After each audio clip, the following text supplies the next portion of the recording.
സുന്നി ഐക്യം ആവശ്യമായ ഒരു കാലഘട്ടത്തിലാണ് നമ്മളുള്ളത്. കാരണം ഇന്നൽക്ക് സുന്നത്ത് ജമാഅത്തിന് നാനാഭാഗത്തുനിന്നും അതിനെ കൊത്തി പഠിക്കുമ്പോൾ അതിനുള്ള സുന്നി ആശയമുള്ളതായ സംഘടനകൾ സംഘടനാപരമായിട്ട് നമുക്ക് ചിലപ്പോൾ യോജിക്കാൻ കഴിഞ്ഞില്ല എന്ന് വരും. പക്ഷെ ആശയത്തിൽ നമ്മൾ യോജിക്കണം. ഒരിക്കലും സുന്നത്ത് ജമാഅത്തിനെ താറടിക്കാൻ ഞങ്ങളൊക്കെ ഈ നേതൃസ്ഥാനത്തുള്ള കാലത്തോളം ഒരിക്കലും അനുവദിക്കില്ല. അത് വളരെ ശക്തമായ നിലക്ക് പറയണം. അതുപോലെ ഉപയോഗപ്പെടുത്തേണ്ട വേദി അല്ലാത്ത വേദികൾ അതിനു വേണ്ടി ഉപയോഗപ്പെടുത്തിയാൽ അതിൻ്റെ പ്രത്യാഘാതം വളരെ ശക്തമായിരിക്കും. അത് വളരെ അപകടത്തിലേക്കുള്ള പോക്കായിരിക്കും. ബന്ധപ്പെട്ട എല്ലാവരോടും പ്രത്യേകം ഉണർത്തുകയാണ്. നേരിട്ട് പടച്ചവരോട് പറഞ്ഞാൽ പോരെ, ഞാൻ അതിൻ്റെ ആളാ, ഇടയാളന്മാർ വേണ്ടെന്നാണ് അദ്ദേഹം കാര്യമായിട്ട് അദ്ദേഹത്തിൻ്റെ രാഷ്ട്രീയ പ്രസംഗത്തിൽ പറഞ്ഞത്. അയാൾ എന്തിനാ കാര്യത്തിലേക്ക് എടുത്തിട്ട് അദ്ദേഹത്തിന് അതിനെക്കുറിച്ച് വല്ല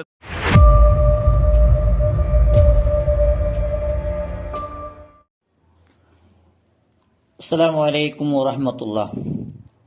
പ്രിയമുള്ളവരെ, ഇവിടെ മുസ്ലിം ലീഗിന്റെ ജനറൽ സെക്രട്ടറിയുമായ PMA സലാം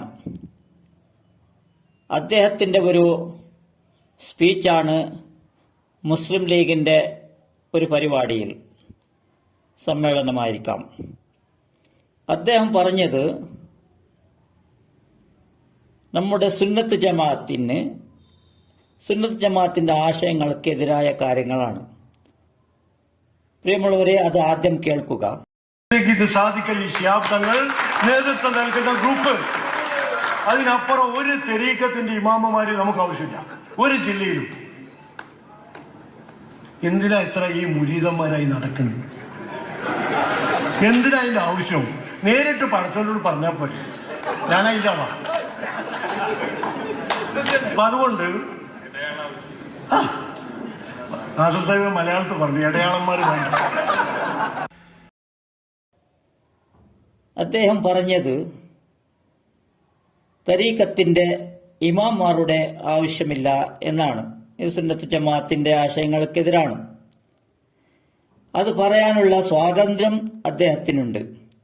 പിന്നെ രണ്ടാമതായി, മുരീദന്മാരുടെ ആവശ്യം എന്താണ്? ശൈഖന്മാരുടെ ബാക്കിൽ നടക്കുന്ന 50, 100, 1000 ആൾക്കാർ, അത് ഇന്നത്തെ കാലാവസ്ഥക്ക് ശരിയായിട്ടുള്ള ഒരു ചിന്തനാർഹ കാര്യമാണ്. വെറുതെ സമയം വേസ്റ്റാക്കുന്നതും വെറുതെ നശിപ്പിക്കുന്നതും വെറുതെ ഇരുന്ന് മുരീദന്മാരായി ബാക്കിൽ നടക്കുന്നതും ചില രാഷ്ട്രീയക്കാരുടെ ബാക്കിൽ ഒരുപാട് ആൾക്കാർ നടക്കുന്നതും ഇതെല്ലാം വേസ്റ്റാണ്. മുരീദന്മാർ, അതുപോലെ തരീഖത്തിന്റെ ഇമാമുമാരോ അതല്ലെങ്കിൽ ഔലിയാക്കന്മാർ, അതല്ലെങ്കിൽ വലിയ വലിയ വയസ്സന്മാരായ ഉസ്താദന്മാർ, ഷെയ്ഖന്മാർ, ഇതുപോലെയുള്ളവർക്ക് ആവശ്യമുണ്ടെങ്കിൽ 1, 2 ജോലിക്കാരാണ് വേണ്ടത്. മുരീദന്മാരുടെ ആവശ്യം ഇപ്പോൾ ഇല്ല. അദ്ദേഹം പറഞ്ഞത് വളരെ യാഥാർത്ഥ്യമാണ്. അദ്ദേഹം ഒരു ചിന്തിച്ച് പറഞ്ഞ കാര്യമാണ്. അത് സുന്നത്ത് ജമാഅത്തിന്റെ ആശയങ്ങൾക്ക് എതിരാണ്. സമ്മതിക്കേണ്ടതാണ്. സുന്നത്ത് ജമാഅത്തിന്റെ നേതാക്കൾ അത് കൈകെട്ടിരുന്ന് നോക്കുകയില്ല. അതിന് മറുപടി നൽകും. അതിൻ്റെതായിരിക്കുന്ന നടപടികളും അവർ എടുക്കുമെന്നാണ് നമുക്ക് മനസ്സിലാകുന്നത്. എങ്കിലും ഇപ്പോഴത്തെ അവസ്ഥക്ക് ഈ കാലത്തിന്റെ ഒരു വിഷയത്തിന് വേണ്ടി ഈ കാലത്തിൽ എന്താണ് വേണ്ടത്? നമ്മൾ ഇന്ത്യയിൽ ജീവിക്കുന്നവരാണ്. ഇവിടെ ജോലിയും ബിസിനസ്സും അതുപോലെ രാഷ്ട്രീയവും എല്ലാമുള്ള ഒരു നിലപാടാണ് ഇവിടെ ഇരിക്കേണ്ടത്. അതെല്ലാം ഉണ്ടെങ്കിലേ മനുഷ്യൻ വെറുതെ തരീഖത്തിന്റെ ഇമാമന്മാരെന്നോ ഔലിയാക്കന്മാരെന്നോ പറഞ്ഞ് അവരുടെ ബാക്കിൽ പോയി സമയം നശിപ്പിക്കരുത് എന്നാണ്. പിന്നെ ഇടനിലക്കാർക്കുള്ള ഒരു ആവശ്യം എന്താണ്? ദുആ ചെയ്യാൻ. അള്ളാഹുവിനോട് നേരിട്ട് ദുആ ചെയ്താൽ പോരെ എന്നാണ് ഒരുപാട് സുന്നത്ത് ജമാഅത്തിൽ ഉള്ളവർ തന്നെ ഇപ്പോൾ ചിന്തിക്കാൻ തുടങ്ങിയിട്ടുണ്ട്. ഇടനിലക്കാരെ ആവശ്യമില്ല. നമ്മൾ ദുആ ചെയ്യാൻ അള്ളാഹുവിനോട് നേരിട്ട് ദുആ ചെയ്യാം. ഒരുപാട് അതിന് അമ്പിയാക്കന്മാർ ദുആ ചെയ്തതായിരിക്കുന്ന ഒരുപാട് അതിനുള്ള തെളിവുകളും ഉള്ളതാണ്. പിന്നെ എന്തിനാണ് ഇപ്പോൾ വരുന്ന ഔലിയാക്കന്മാർ എന്ന് പറഞ്ഞാൽ യൂട്യൂബിൽ കാണുന്ന ഇന്നലെ വരെ കണ്ട ആൾക്കാർ പോലും ഇന്ന് ഔലിയായിട്ട് അതുപോലെ അവരുടെ നിലക്കാരായി അവരുടെ ബർക്കത്ത് കൊണ്ട് എന്ന് പറഞ്ഞ് ചോദിക്കുന്നത് ഇതെല്ലാം കാണുന്നത് കൊണ്ടും ഒരു അഡ്രസ്സും ഇല്ലാതെ ഒരുപാട് ആൾക്കാരെ ഔലിയാക്കളായി കെട്ടിപ്പൊക്കി അതുകൊണ്ട് കാശ് ഉണ്ടാക്കി അതുകൊണ്ട് അവർ ചായ കുടിക്കുന്നത് കൊണ്ടും ഇതെല്ലാം മനസ്സിലെടുത്തുകൊണ്ടാണ് അദ്ദേഹം പറഞ്ഞതെന്ന് മനസ്സിലാകുന്നത്. അതുകൊണ്ട് അതും നമ്മുടെ സുന്നത്ത് ജമാഅത്തിന്റെ ആശയങ്ങൾക്കെതിരാണ്, ശരിയാണ്.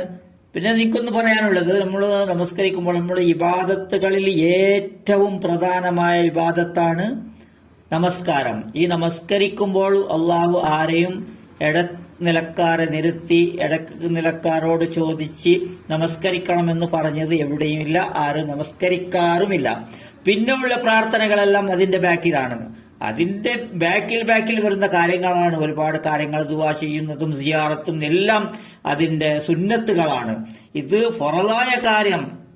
ഫറളായ കാര്യമെന്ന് പറഞ്ഞാൽ ഇബാദത്തുകളിൽ ഏറ്റവും മുന്തിയ ഇബാദത്തുണ്ടെങ്കിൽ അത് നമസ്കാരമാണ്. ആ നമസ്കാരം പോലും നമ്മൾ നേരിട്ട് അള്ളാഹുവിനോട് നമസ്കരിക്കുന്നതാണ്. അതിന്റെ ചിട്ടങ്ങൾ നമ്മൾ അനുസരിച്ച് നമസ്കരിക്കുന്നതാണ്. ഇമാമത്തായി നമസ്കരിക്കുന്നെങ്കിൽ ഇമാമോട് കൂടി എന്ന് മാത്രമല്ലാതെ ആ ഇമാമിന്റെ ബർക്കത്ത് കൊണ്ട് എന്ന് പറഞ്ഞു പോലും നമ്മൾ നമസ്കരിക്കുന്നില്ല എന്നും മനസ്സിലാക്കണം. ഉസ്താദന്മാരും വലിയ വലിയ പണ്ഡിതന്മാരും ഒരുപാട് ഇതിന് തെളിവുകൾ ഉണ്ടാകാം. അത് നമ്മളെ പോലെയുള്ളവർക്ക്, അതുപോലെയുള്ള ഈ PMA സലാമിനെ പോലെയുള്ളവർക്ക് അതിന് തെളിവുകളൊന്നും കാണാനും അതിനെ ഉൾക്കൊള്ളാനും കഴിവില്ലെങ്കിലും ഇപ്പോഴത്തെ ഈ കാലാവസ്ഥക്ക് ശരിയായ ഒരു ചിന്തിച്ചാണ് അദ്ദേഹം പറഞ്ഞത്. അത് യാഥാർത്ഥ്യവുമാണ്. നിങ്ങൾക്ക് തന്നെ അത് മനസ്സിലാകാം. അത് കുറച്ച് കാലങ്ങൾ പിടിക്കും. അതുകൊണ്ട് ആ രീതിയിൽ നിങ്ങൾ ചിന്തിക്കാനും പറയാനും തുടങ്ങിയാൽ അത് നിങ്ങളുടെ ആശയത്തിന് പോലും എതിരായതുകൊണ്ട് നിങ്ങളത് പറയാൻ റെഡി ആകണ്ട എന്നാണ് ഞാൻ പറയുന്നത്. അതുപോലെ നടക്കട്ടെ. അതിന്റെ റിസൾട്ട് ഉണ്ടല്ലോ, അതിന്റെ ഫലിതാംശം, റിസൾട്ട് എന്ന് പറയുന്നത്, അതിന്റെ ഫലം, അത് നമുക്ക് അവിടെയാണ് കാണുന്നത്. അവിടെയാണ് അതിന്റെ ഫലം കിട്ടുന്നത് എന്താണെന്ന്. അത് അവിടെ നമ്മൾ തീരുമാനിക്കാം അള്ളാഹുവിന്റെ അടുത്ത്. അതുകൊണ്ട് ഇവിടെ എനിക്ക് പറയാനുള്ളത്, PMA സലാമിനെ പറ്റി പറയാനുള്ളത്, PMA സലാമിനെ സമസ്തയിൽ നിന്നോ സുന്നത്ത് ജമാഅത്തിൽ നിന്നോ പുറത്താക്കാം എന്നല്ലാതെ അദ്ദേഹത്തിനെ മുസ്ലിം ലീഗിൽ നിന്ന് പുറത്താക്കാൻ അസാധ്യമാണ്. അതാണ് ഞാൻ തംബ്നെയിൽ കൊടുത്തിരുന്നതും അതാണ്. കാരണം അവിടെ മുസ്ലിം ലീഗിലുള്ളത് ഒരുപാട് ആൾക്കാർ മുജാഹിദുകളാണ്. ഒരു 40% മുജാഹിദ് സലഫിക്കാരാണ് അവിടെ ഉള്ളത്. അതിന്റെ നേതൃത്വത്തിലും അതിന്റെ എല്ലാ കാര്യത്തിലും, അത് വോട്ടർമാരായും എല്ലാം മൊത്തം ഉള്ളത് മുസ്ലിം ലീഗിലുള്ളത് 40%-നേക്കാൾ കൂടുതൽ ഉള്ളത് മുജാഹിദുകളും സലഫികളാണ്. അതുകൊണ്ട് ഇദ്ദേഹത്തിന്റെ ഒരു സലഫി സപ്പോർട്ടായ, മുജാഹിദിന് സപ്പോർട്ട് നിൽക്കുന്ന ഒരു വാക്കുകൾ വന്നു എന്ന് പറയുന്ന കാരണത്താൽ മുസ്ലിം ലീഗിൽ നിന്ന് പുറത്താക്കാൻ സാധ്യമല്ല.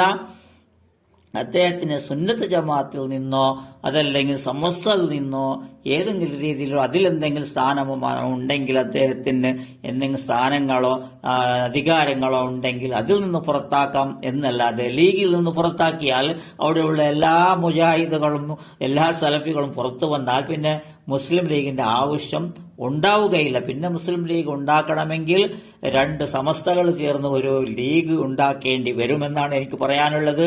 ഇൻഷാ അല്ലാഹ്. അസ്സലാമു അലൈക്കും വറഹ്മത്തുള്ളാഹി.